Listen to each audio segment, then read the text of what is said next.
sa magandang araw. So may re-repair tayo ngayon na ano. Ito Concert 303. Concert 303B, ayan. AB303B. So ang problema nito, no power. Wala siyang power. So ngayon, ang sabi nung nagdala o nung may-ari, binaklas na daw ito yung fuse. Tinignan na yung fuse. So ayan, binaklas na natin siya, tinanggal na natin kasi nandito siya kanina, hindi ko nakuha na ng video. Gusto niya tignan daw yung sira o malaman niya kung ano yung sira talaga. Kasi pinabaklas niya to. Ngayon, ang sabi daw nung unang tumingin, fuse lang. Tinignan niya yung fuse dito sa likod. Kinalas niya. Inalis niya yung fuse dito sa likod. Yan. Tinanggal niya tong fuse. Ang sabi niya, fuse lang daw ang sira. So, di pinalitan. Ngayon, pina-check sa atin. Ito, tin-troubleshoot ko na, tinignan ko na. Ang naging problema niya yung transformer. So, tinanggal ko na yung transformer niya. Hindi ko na nakuha na ng video yung pagbaklas nitong transformer kasi kaninang dumating yung may-ari, gusto niya antimano, baklasin na. Para malaman daw kagad ko ano yung sira. So, ngayon, hindi ko na nakuha na ng video dahil nagmamadali tayo sa pagbaklas. So, ito yung transformer. Pinaklas ko na. Ang naging problema yung primary. Wala siyang reading. So, kahit magpalit ka ng fuse dyan, hindi gagana yan.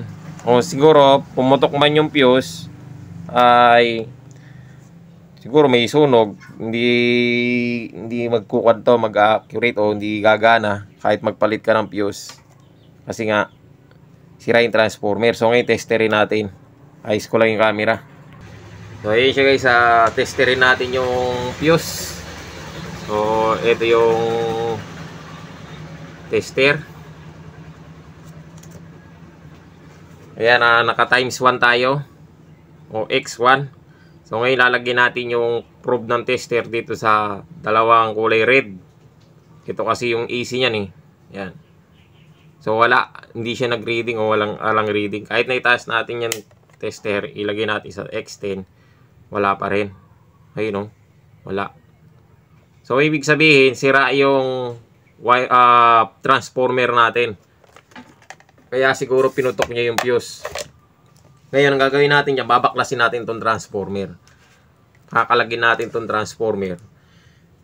Kakalagin ko pala. Kakalagin ko itong transformer, tignan natin kung kaya pa siyang i-repair.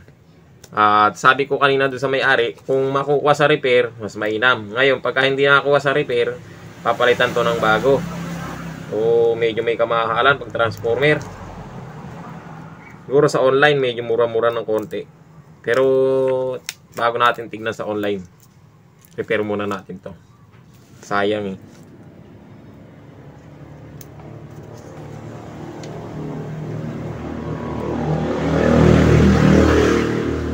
Akalaan nila nung una, fuse lang. Sa ganito kasi, hindi po putok ang fuse kapag wala namang problema. Ngayon, pag may problemang iba, ay puputok talaga ang fuse niyan. So, baklasin lang natin to. Tignan natin kung anong magagawa natin dito.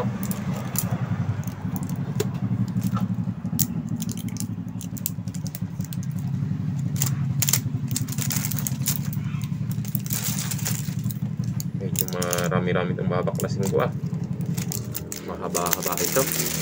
So pause muna natin para hindi mahaba yung video natin kasi pagbaklas lang nito medyo matagal. So balikan ko kayo pagka baklas na natin. Ayan guys, nabaklas na natin siya. So ito, lumabas na yung sunog. Ayun ang sunog niya sa primary yan. So talagang alang pag-asa pagka ganito. Pwede naman to i-rewind ng pure copper. Ang problema, baka yung kung bibili tayo ng buong ganito, mas katumbas na niya yung bibili ka ng magnetic wire. Kasi pagka yung pure copper, yung tanso, medyo may kamahalan yan. So tapos i-rewind mo pa uli. So ngayon, titingin tayo sa online kung magkano yung kalalabasan nito at sasabihin natin sa may-ari, sunog na. So nag-usap naman na kami kanina bago siya umalis na kapag hindi siya makukuha sa repair at sunog, papalitan natin ng bago. So, yun, sabihin ko na lang daw kung kailangan ng palitan ng bagong transformer. So, yun guys, siguro kausapin ko muna yung may-ari. Sasabihin ko muna sa kanya. Wala tayong makita, tumingin tayo sa online. At kinausap ko na yung may-ari. So, wala tayong makitang kamukha nito na supply. So, ganito siya kasi, yan. Yan. Ang supply niya, 20, yung 5.5 saka 23 volts, 0. Dito yan sa may supply ng, dito sa harap, yung display. Tapos, 24.5, 024.5. So, yan yung supply ng main amp. Yung itong pinaka-board amplifier natin. Tapos, itong 0 volts, 9.5 volts, ayan. Supply naman niya ng Bluetooth. Ayan, dito sa may mismong Bluetooth niya. USB. Hindi naman Bluetooth eh. USB. Wala tayong makikita ng ganitong transformer sa online. Kasi, ang meron sa kanila, sinearch ko na, wala itong 5.5 volts saka 23 volts. So wala yan sa taas na yan. Ang meron lang yung 24 saka 12 volts o 9.5. So dalawang supply lang nilabas niya. So wala tayong makitang ganyan ng transformer. So ngayon naghanap ako, may nakita ako ganito. Medyo maliit siya ng konti. Medyo mababa. Pero sa bilog, halos magkasilaki siya sa bilog. Ayan. Ayan. Medyo mababa lang ng konti ito. Transformer to ng Sakura na 302. So ayan ang nilabas niya. Yung 24 volts niya doon sa kabila, naging 1808 na lang. Tapos dito, 0.6 volts saka 14 volts. Tapos meron siyang 24 volts. So pwede to. Kukunin lang naman natin dyan. Yung 5 volts dito, 5.5, naging 6 volts. So yun. Pwede yan. Konting diferensya lang naman eh. You know, yung 5.5 volts niya, 6 volts. Yung 23 volts, 24 volts. Tapos yung 9.5, ayun siya, 14 volts.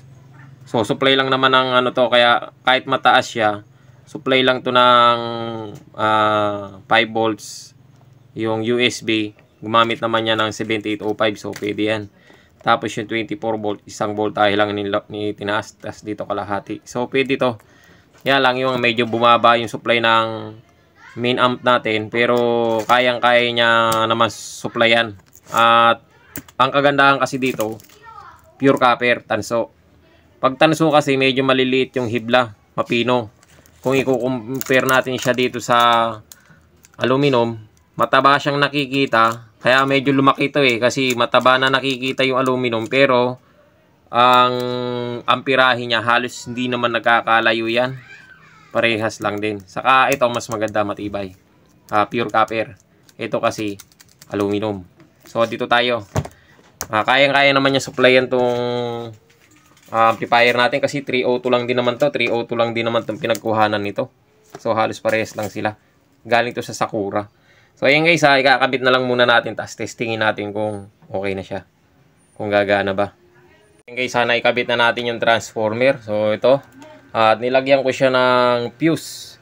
Ayan, papunta sa mismong diode, no? Ayan, nanggaling niya sa transformer yung fuse na yan. So nilagyan ko siya ng ganyan para pinaka-protection na rin yan, no? Kasi wala siyang fuse dito sa may board. So ngayon, i-set up na natin siya. Kaya lang ito ay may problema pa pala. Maliban sa mga tinanggal natin na resistor dito sa capacitor, saka sa transformer, yung palang USB nya dito na board, USB board, ay sira na rin. At itong wire na to, papunta yan doon sa may USB dito sa ilalim. Papunta dito yan. Kapag nakakabit, maugong, nagkakaroon siya ng humming. So testingin natin, kabit natin ano. Ito, kakabit ko lang. Yan, yan. So, yun. Naikabit na natin siya. May speaker na rin tayo. Testingin natin. Kapag sinaksak ko yan at pinower on ko, maugong, nagkakaroon siya ng humming. Malakas. So, tinroubleshoot ko kanina kung saan nagmumula. Nung tinanggal ko yung sa may USB, kahit yung supply lang ng USB, itong supply niya dito na 5 volts. Kapag ka tinanggal mo yan dyan, mawawala na yung ugong. So, yan o. Power natin. Yan, nakahina volume niya na. Ayun o. Kapag ka lumagitik na yung relay, pumitik na, uugong na siya ng malakas. So ngayon, ang gagawin natin, yung tatanggalin natin kahit itong supply lang. Yan, supply ito ng USB. Try natin. So, ayun. Ayun, lumagitik na yung relay pero wala na yung ugong. So ngayon, testingin natin siya. Ilagay natin siya sa CD-BCD. So, sumobra tayo. Ayun, CD-BCD. So, ngayon, meron tayong music. Testingin natin. So, ayan o.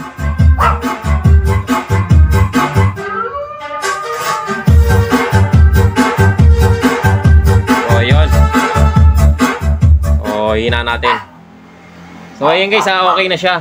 Tumutugtog na. So, sasabihin na lang natin sa may-ari, papaliwanag natin na yung sa may USB board niya, sira na. So, ngayon, kapag yan ay, kasi hindi naman natin nalaman kanina nung wala pang power yung transformer niya, nung sira pa, ano? Dahil wala pang power, di natin malalaman na sira pala ito. So, ngayon, nalaman natin na sira ito. Kausapin natin yung may-ari kung gusto niya.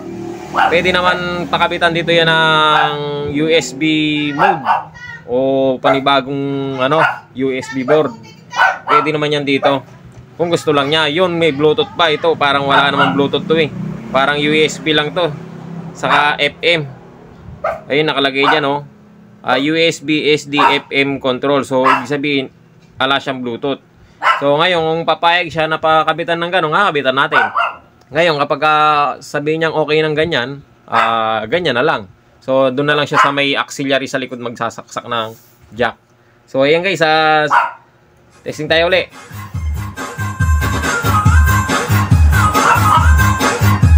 Okay na. So, ayan guys, sana nakatulong sa inyo yung video na to at maraming salamat sa panonood.